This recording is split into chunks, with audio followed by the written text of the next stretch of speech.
Monsieur Revolt le disait, effectivement, il faut rappeler quelques chiffres. Notre PU, notre territoire, notre commune, c'est seulement 20% de surface urbanisée, c'est 16% de zones agricoles et c'est 64% de zones naturelles. On l'a dit, ça veut dire que 80% de ce territoire n'est pas à urbaniser. Deux autres chiffres qui sont un peu plus parlants. La zone agricole, c'est 265 hectares et plus de 1500 pour la zone naturelle. On le voit bien. Ces territoires sont une composante essentielle de l'aménagement de nos territoires urbains. Elles ont une fonction qu'on connaît tous déjà, c'est la fonction paysagère, celui de la France que nous envie. Mais plus loin, elles sont ainsi un vecteur d'identité pour nos communes, ce qui nous permet de nous différencier au milieu de cette agglomération. Et puis enfin, c'est aussi une respiration pour l'ensemble des habitants. L'idée de cette protection du foncier agricole et naturel, eh bien c'est une idée à la fois ancienne mais extrêmement nouvelle. Ancienne parce que depuis plus de 10 ans, les lois d'urbanisme, distillent cette notion de protection de ces zonages. Mais nouvelle parce qu'il a fallu attendre le Grenelle de l'environnement et demain les lois agricoles qui vont nous arriver et d'urbanisation. Et vous verrez que cette notion, elle est de plus en plus dans nos documents et elle doit être quelque chose qui va nous amener dans la construction de ce projet de ville. Il faut dire aussi que cette demande, elle vient de nous, elle vient des concitoyens, elle vient aussi des agriculteurs. C'est ce besoin de circuits courts, de commerce de proximité, d'agriculture de proximité. Voilà un petit peu ces critères que nous voulons faire vivre sur Gravelle. Et puis pour nous, eh bien, ce constat de la nécessité de valoriser ces espaces, il naît aussi de la création de notre marché et d'un constat partagé. Un constat partagé autour de deux idées. D'abord, on le voit bien, il y a nécessité de protéger ces zones agricoles et naturelles dans un contexte périurbain. Mais la protection, c'est rien si on ne fait pas vivre dans ces territoires. Une nécessité d'abord. C'est les lieux les plus concurrentiels dans les périmètres urbains. Pour autant, on a des outils. La notion de PEL, qui est quelque chose de compliqué, mais qui est la mise en place de périmètres de protection et de mise en valeur des territoires naturels et agricoles. Et ici, eh bien, il faut le signaler, Gravelle est dans le mouvement puisque 5 communes de l'agglomération de Montpellier, dont Gravelle, se sont associées avec l'agglomération et le Conseil général dans un partenariat fort pour regarder de la faisabilité et de l'opportunité de ces zones de protection. Mais les outils juridiques, on les a. Mais avoir les outils de protection, ça ne suffit pas. Il faut aussi discuter, convaincre les propriétaires fonciers de la nécessité, de l'opportunité de développer leur foncier. La mairie a déjà donné l'exemple en achetant 6 hectares sur le secteur de l'Eurodonel et elle entend ici convaincre de l'opportunité de développer ces territoires, d'y remettre de l'activité économique. Et puis, dans les discussions propriétaires, on va pouvoir aussi discuter qu'il existe de nombreux outils juridiques, administratifs pour les aider. Les associations foncières qui leur permettront de gérer collectivement, de prendre des décisions, de aussi trouver des financements pour améliorer cela. Et puis, nous avons aussi des contrats administratifs lorsque l'intérêt général est là. Donc, nous avons les outils juridiques pour protéger et développer. Deuxième aspect, ces territoires, il faut les faire vivre. Je vais aller assez rapidement parce qu'on pourra longuement en discuter plus tard. Mais sur les milieux naturels déjà, eh bien, Les faire vivre, c'est donner un nouveau rythme de déplacement à travers la commune. Et cela, l'équipe en place, elle l'a déjà longuement parcouru. Les sources de la ville, les aménagements, Jean-Pierre vous en parlera, les passerelles, les liens entre les quartiers, demain un lien direct avec la Valsière. Donc ces zones, elles sont sources de circulation, elles sont sources de respiration. Et puis, sur ces zones naturelles, il y aura des actions à mener avec les associations sportives et toute association, l'OMF, l'OMA qui s'occupe des milieux aquatiques. Donc vous voyez, il y a beaucoup de choses à faire pour valoriser le milieu naturel du Gary ou autre. J'oublie également les chasseurs, et je pense qu'il faut en parler, qu'ils sont des utilisateurs, des protecteurs de cet environnement. Ils luttent aussi dans leur loisir sur la défense de notre milieu en limitant la prolifération des sangliers. Voilà déjà les premiers aspects à développer sur ces zones naturelles. Deux mots sur les zones agricoles.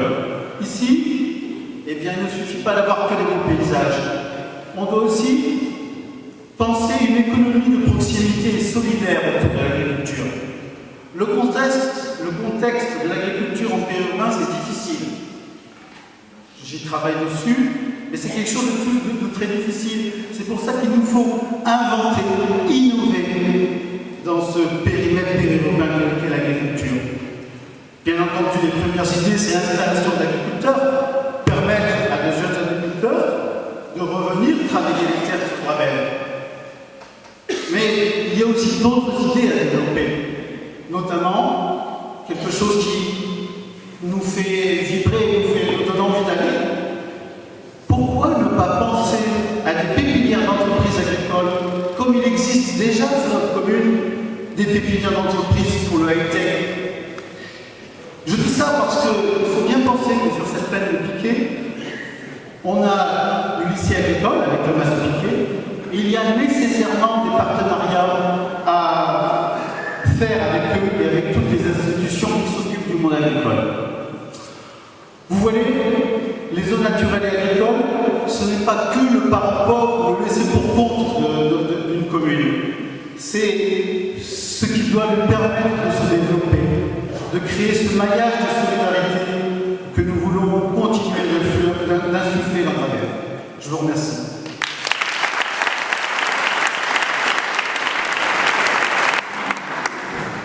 Merci, monsieur le maire, mais vous avez déjà dit beaucoup de choses, mais je vais vous les préciser. Évidemment, ma question est, et si on parlait culture? Pendant ces dernières semaines, le sujet a été peu évoqué par les candidats. À mon avis, c'est bon signe. Alors, on continue. Mais avant, je vais en profiter pour remercier tous ceux qui, durant le mandat qui s'achève, ont travaillé au développement de la vie culturelle. Au sein de l'équipe municipale, je voudrais d'abord remercier M. Mélenchon, qui a toujours fait de la vie culturelle une priorité et qui nous a toujours soutenus. Un remerciement aussi à ceux qui sont partis ou qui nous quittent et qui ont travaillé au service culturel. Pascal Minol, Saïd Mounim, Christophe Corr, Jacqueline Martichon, merci.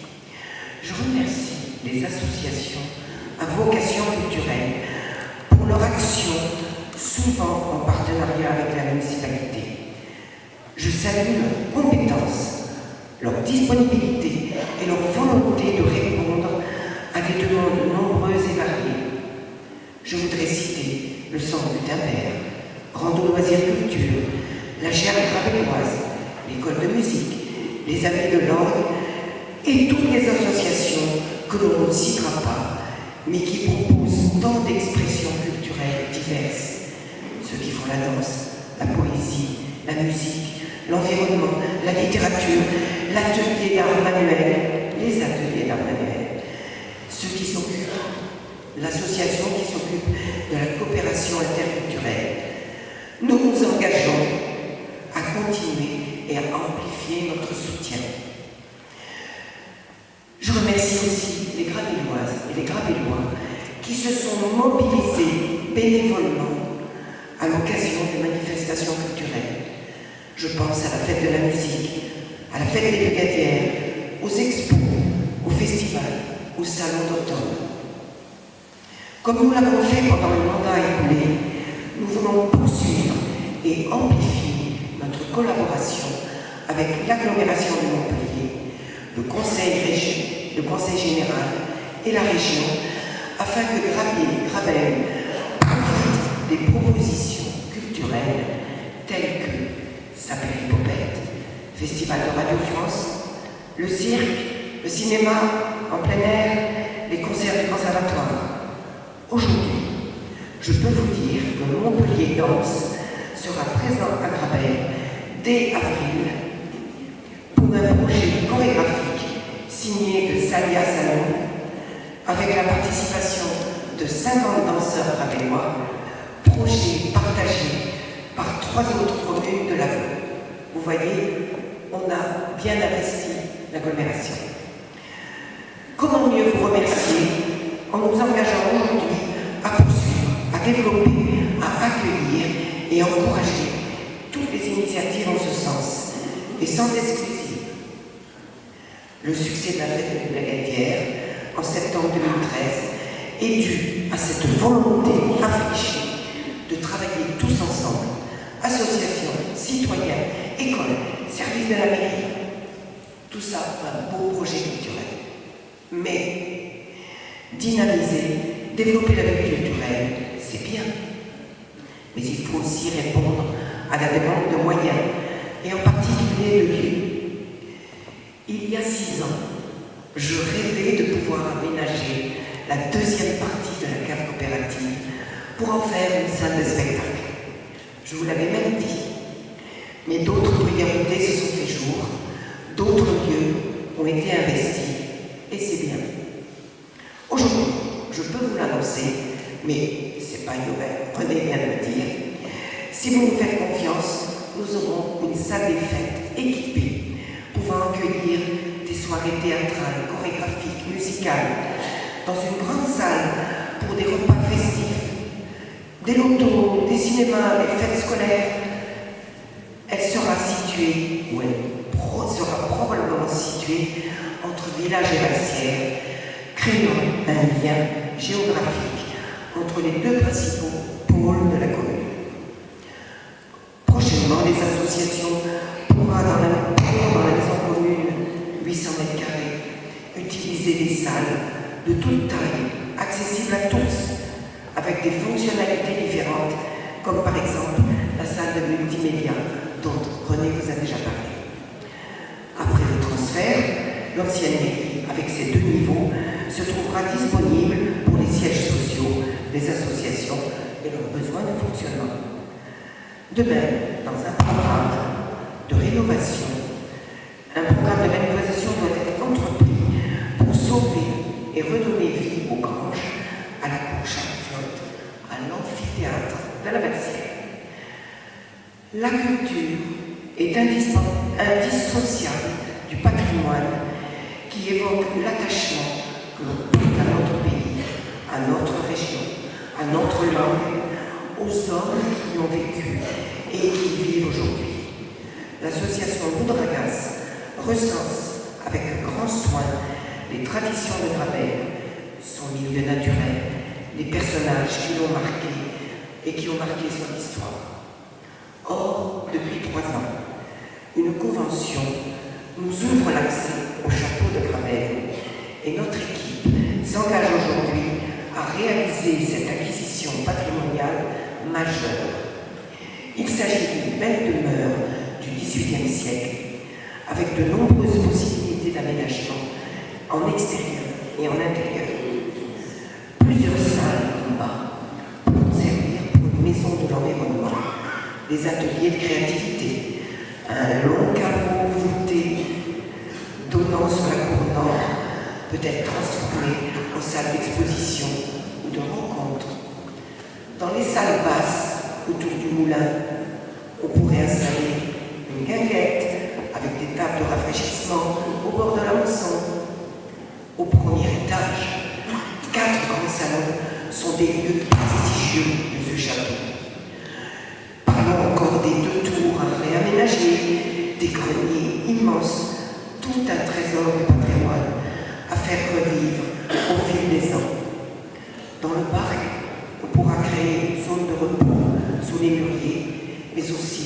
un lieu festif et théâtral pour les beaux jours. Enfin, un jardin méditerranéen et une passerelle sur la Mosson permettront de prolonger la promenade, y compris pour les résidents de l'EHPAD. Bien sûr, il s'agit d'un gros chantier à mener tous ensemble, en investissant les lieux petit à petit. Nous solliciterons tous ceux qui sont intéressés par ce projet et qui pourront nous aider à faire des bons choix au bon moment. La réhabilitation ne se fera pas en un mandat. Il faut avoir une vue à long terme. La commune de la Vérune, dont René a parlé tout à l'heure, qui est propriétaire du château des évêques, on connaît cette commune a fait cet achat. Le Castris vient d'acquérir le célèbre château éponyme. Gravel a l'occasion et donc l'ambition de conserver ce patrimoine essentiel qu'est le château. Si nous ne l'achetons pas, il sera perdu à tout jamais pour la commune, peut-être rasé au profit d'une opération immobilière. Voilà, tous ensemble, nous avons décidé des projets, des lieux et la volonté de faire de Gravel une ville à la campagne, vivante, humaine et solidaire. La vie culturelle contribuera à tous ces projets. Je m'y engage avec la liste Une œuvre commune.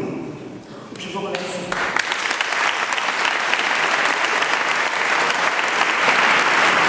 Maintenant, pour nous parler de la vie sportive, j'appelle Véronique Carrère.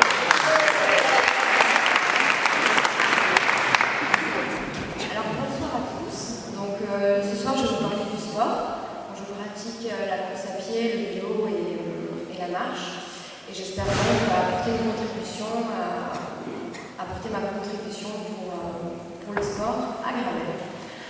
Donc le sport, en un mot, certains le pratiquent, d'autres indiquent le pratiquer, mais ce qui est certain, c'est que le sport, ou plus largement la pratique sportive, est un vecteur de développement, de rapprochement et d'éducation sociale. Le sport est également et indéniablement un facteur de santé et de bien-être. C'est aussi l'unité entre les diverses formes d'activités sportives qui figurent parmi les valeurs que notre équipe s'attache à développer. Notre ambition est de promouvoir le développement du sport pour tous en définissant une politique destinée à permettre l'accès au public de toutes les pratiques sportives de la commune. Et cette ambition, cet objectif nous concerne tous. En effet, avec plus d'une vingtaine d'associations sportives pour environ 6500 habitants sur Gravel, c'est plus de 20% de notre population qui pratique un sport. Et donc, durant ces 6 dernières années, durant le mandat qui vient de s'écouler, notre ville de Gravel a mis en adéquation des équipements indispensables à cette pratique et souhaite poursuivre son soutien au tissu sportif local. Depuis 2008, Gravel a connu de nombreuses animations et événements, signe du dynamisme sportif de la commune. Donc on a été ville étape du Tour de France en 2009, Coupe de France universitaire de Bike and Run en 2011 et 2012.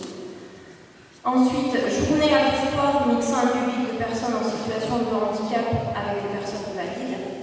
Ensuite, un tournoi international de tennis féminin Open GDS Suez. Pour ceux qui connaissent les défis sportifs de la ville, et bien évidemment, notre soirée des champions avec des parrainages de sportifs internationaux tels que Michael Guédou, Franck Junion, Sylvain Chavanel, François Trinduc, Vincent Candela et Émilie Levesque. Gravel s'est aussi attribué l'an dernier par la Direction régionale de la jeunesse, des sports et de la cohésion sociale de Montpellier un label jeunesse et sport qui s'intitule Ville, vivez, bougez. Et ce qui est pour nous synonyme d'une reconnaissance des efforts consentis.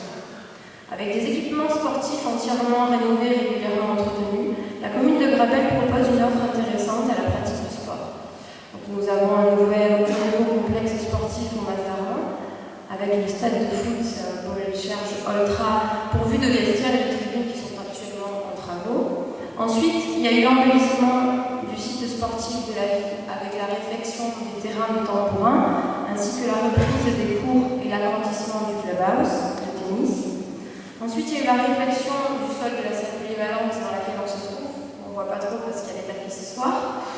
Ensuite, la dernière infrastructure que certains attendent depuis pas mal de temps et qui est en cours de réalisation, c'est notre premier city-stade qui sera achevé prochainement, donc le mois prochain. Maintenant, pour conclure dans la continuité de l'action menée au cours du mandat précédent, je voudrais insister sur la volonté qui nous anime de s'associer pleinement à tous les nouveaux projets sportifs présentés et vous convaincre de notre fermeté à poursuivre une politique sportive à la hauteur de notre attente et les Grabellois. Voilà. Merci.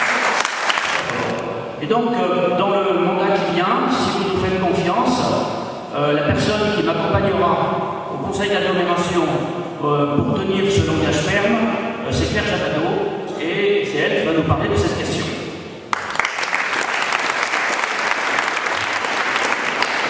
Bonsoir. Ce soir, j'ai saisi l'occasion de notre rencontre pour vous dire quelques mots sur l'aglo, car cette fois-ci, lors des élections, non seulement vous allez élire les élus de votre commune, mais aussi les élus de votre communauté, l'agglomération de Montpellier. Pour commencer, c'est quoi exactement un élu de l'agglo? Bon, il y en a 90. Il y en a 45 pour Montpellier et 45 qui sont partagés pour les 30 tiers de notre commune. À Gravel, nous en avons 2 élus à l'agglo. Le premier sera le maire, bien évidemment, et un deuxième, ça sera moi, et le suppléant sera Thierry Offrand, adjoint aux finances. Bien évidemment, les autres conseillers continuent à travailler sur les différentes délégations et missions qui sont mises en place par l'agglomération. Nancy, elle en a beaucoup parlé tout à l'heure, par exemple, de la culture. Mais de quoi exactement s'occupe l'agglo?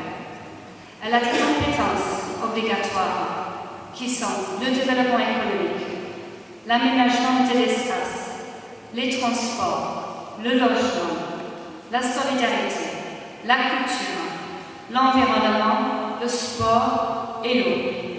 Comme vous voyez, en fait, elle intervient dans tous les aspects de notre vie quotidienne. Notre travail en tant qu'élu à l'agglo, c'est de représenter la commune sur les sujets concernant Gravel directement, mais des sujets aussi de l'intérêt général. Par exemple, vous savez que Gravel a été leader dans le débat de l'eau. Et notre combat sur ce sujet a été victorieux, car les forces politiques de l'agglo maintenant se rallient vers une régie en public. Notre fermeté sur ce sujet a payé. Les élus communautaires de Gravel ont été fermes également sur d'autres sujets, par exemple les impôts. René Revol a voté contre l'augmentation de la taxe d'habitation et nous allons continuer à être vigilants sur ce sujet. René Revol a également critiqué les autres communes qui ne font pas des efforts pour contribuer à créer les 5 000 logements nécessaires dans la communauté de l'agglomération. Dès le lendemain des élections, nous allons remettre sur le tapis le sujet des transports publics. Nous allons maintenir la pression pour obtenir l'amélioration de ce service indispensable et obligatoire pour tous. Pourquoi pas insister sur le développement des petits bus qui pourraient desservir les parties de notre commune qui sont inaccessibles par les grands bus. Je parle des Hauts-de-la-Rassière et le quartier de Bel-Air. Et un autre sujet, pourquoi pas insister sur une meilleure tournée de ramassage des encombrants qui gênent l'environnement dans certains quartiers et notamment autour des résidences. C'est juste quelques exemples. Mais si vous avez entendu parler des accusations que nous avons créé une rupture peut-être avec certaines institutions comme l'AGLO, ne les écoutez pas. Regardez plutôt des faits. Près d'1 million d'euros de subventions a été donné à Gravel pour pendant les 6 dernières années. Il ne faut pas oublier.